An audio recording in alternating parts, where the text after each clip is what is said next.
देह में तो स्मरण करते रहे, तेरे चरण की वंदना हम सदा करते रहे।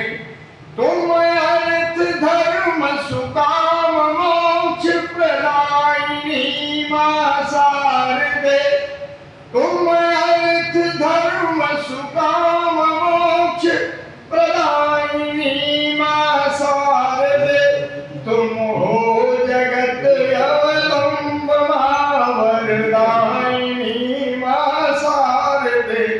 मां शक्ति ऐसी देह में परती रहूं हर तेरे, तेरे चरण की वंदना हम सदा करते रहे। तुम आदि हो तुम मध्य हो अवसान हो मां शारदे, तुम ज्ञान भाषा शब्द रस की खान हो मां शारदे। रसधार ऐसी देह देना सर्जना करते रहे, तेरे चरण की वंदना हम सदा करते। क्या कर दिया करता था जो समाज में वंचित था, जिसे कभी भी कोई प्यार नहीं मिला था। सप्त ऋषियों से भेंट होने के बाद जिसका चक्षु खुल गया और एक ही जन्म में वो ब्रह्म ऋषि हो गया। डकैती करने वाला व्यक्ति और ब्रह्म ऋषि तक की स्थिति प्राप्त कर जाए, ये वाल्मीकि की सबसे महत्वपूर्ण बात है। और जब भगवान राम तमाम जंगल में जाते हैं तो तमाम ऋषियों के आश्रम में जाते हैं, लेकिन जब वाल्मीकि के आश्रम में जाते हैं तो गोस्वामी तुलसीदास लिखते हैं कि मुनि कह राम दंडवत कीन्हा और आशीर्वाद भी प्रवृत्ति। सामने देखें वाल्मीकि रामायण अंगवास्तु माल्यार्पण के साथ विश्व सम्मान से सम्मानित हो रहे हैं डॉक्टर अनुज प्रताप सिंह जी, प्रख्यात कवि दिवाकर द्विवेदी भेज दिएगा किसी कृपा करके किया जाए, वाल्मीकि रामायण के नाम से ही छपवाया जाए। तो वाल्मीकि रामायण के नाम से छपा और लाहौर में छपा, वेंकटेश्वर प्रेस में छपा, कलकत्ता में छपा, वाराणसी में भी छपा। मगर जो वेंकटेश्वर प्रेस का दक्षिणात्य पाठ है वो सबसे अधिक प्रामाणिक माना गया। गीता प्रेस ने जब छापना शुरू किया तो उसी को आधार मान करके ये छापा बनाया है। तो ये रामायण जो है उसी का है और इसकी प्रासंगिकता का ये प्रमाण ही है कि आज भी हम लोग इतना कार्यक्रम कर रहे हैं।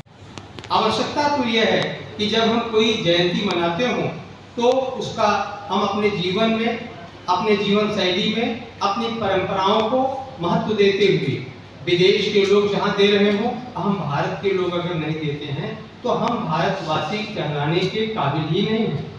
क्योंकि इंडोनेशिया में या मैं मंगलुरु गया था, मैंने देखा कि राम कथा पर तमाम दृश्य वहाँ प्रस्तुत किए गए। मैं भी जून में मंगलुरु गया था, बंगलुरु में भी वही था, अहमदनगर में मैं पुणे में गया था महाराष्ट्र में, वहाँ भी राम को बहुत आदर्श माना गया। और राम का जो जीवन था बचपन से लेकर और अयोध्या बन जाने और पिता की आज्ञा मानने, बिना आदेश के ही केवल सुनने मात्र से ही जिन्होंने पिता और माता की आज्ञा मान लिया, ऐसा आज कहाँ है?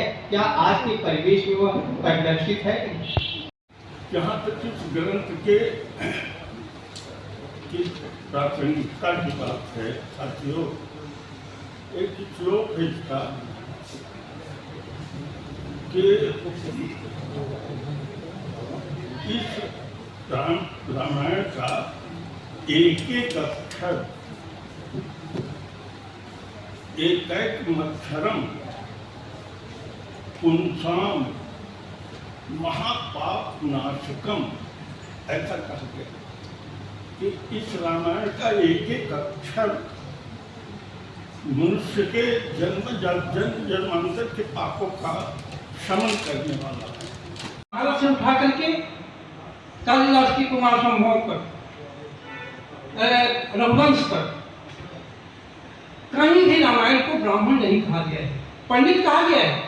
और पंडित का मतलब वहां ब्राह्मण नहीं है। वाल्मीकि जबरदस्ती खींच के शूद्र बना दिए गए, डाकू चोर बना दिए गए। ये क्यों हुआ? ये बुद्ध कथाओं के, बौद्धों ने इस कथा को या राम कथा के स्वरूप को बिगाड़ा, जैसे जैनों ने राम कथा को बिगाड़ा। अगर आप तुलसी, एक जैन कवि हुए हैं, उनकी राम कथा पढ़ें तो उसमें राम की 3 शादियां दिखाई देंगी। मुझे नहीं पता कितने लोगों ने इस पोथी को, पवित्र ग्रंथ को पढ़ा है या नहीं पढ़ा है, लेकिन मैंने पढ़ा है। एक बार नहीं, शायद 5, 7, 10 बार पढ़ा है, बार बार पढ़ा है। एक उदाहरण मैं आपको दे रहा हूँ।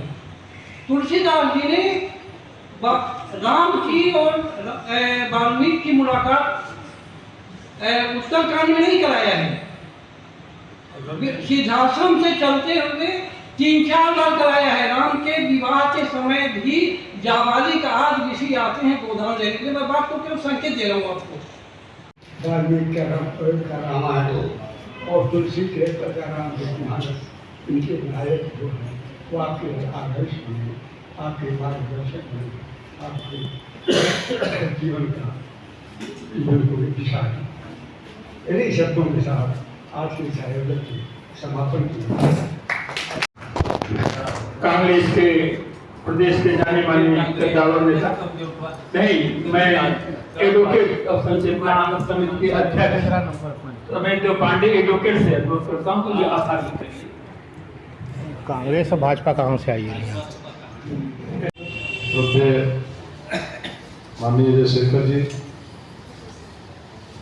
राष्ट्रीय संचेतना समिति के संयोजक बड़े भाई माननीय श्री जगदीश पंथी जी,